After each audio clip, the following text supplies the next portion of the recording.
Hey guys, no real show today because, well, I'm basically in the middle of this gigantic project that involves millions of details and a few hundred associates and families. I won't get into the details, but it's been an amazing, stressful, insightful, and pivotal experience that has honestly challenged me like nothing has in my entire life. I guess in the Bible they would refer to it as being refined in the fire, and I gotta tell you, I've been in the fire for some time now.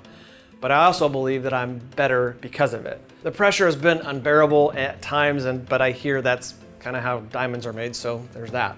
I have so many lessons that I learned from this experience, but I wanted to share one in particular today. When you have a massive project, a task, a business plan, or whatever you're currently faced with, it's cliche or typical to say, ignore or tune out the noise and focus, right? Like we all know this. This is nothing earth-shattering. Here's the tough part of that though. Noise is typically described as, hey, I'm working so hard, so I can't meet you for happy hour. Or, I normally play golf on Mondays, but I should focus on work.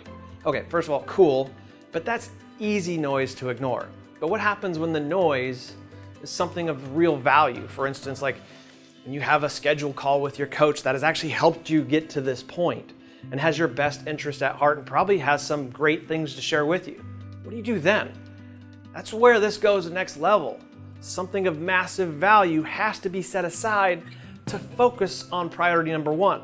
It's of extreme value and it's not necessarily noise or a distraction, but it's also not priority number one at that moment. You must have pinpoint laser focus to say, man, this is of extreme value, but I must stay focused.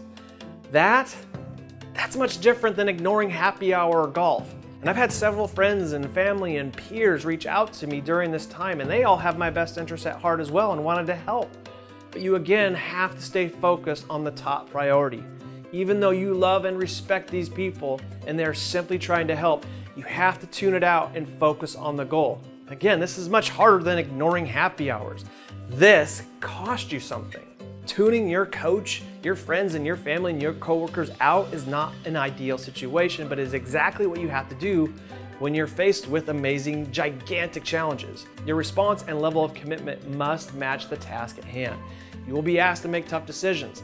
These decisions will cost you something: money, relationships, time. You must be willing to make them knowing that all your hard work and commitment will equal amazing results in the end. I don't know, I guess I can wrap this up by saying insane challenges demand insane focus. It really isn't your choice, it's just required. It's demanded, in fact.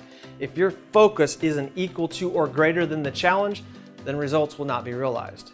We all have our time in the fire. Maybe yours is coming, or maybe you're in it like me.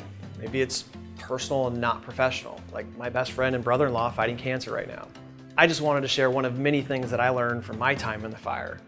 And I'll end with one of my errors during this time as well. A strength overdone can become a weakness. Probably took this focus strategy to the next level during this time. I tried to be the best husband, father, brother, son, and friend I could be during this insane time. Sometimes I let the stress get the best of me, and sometimes I shut out my immediate family, and for that I apologize, and I'm not proud. But know that I will learn from my mistakes and I'll be better for it. I promise you that. Fire refines. Tattoo that in your minds, guys. See you guys next week.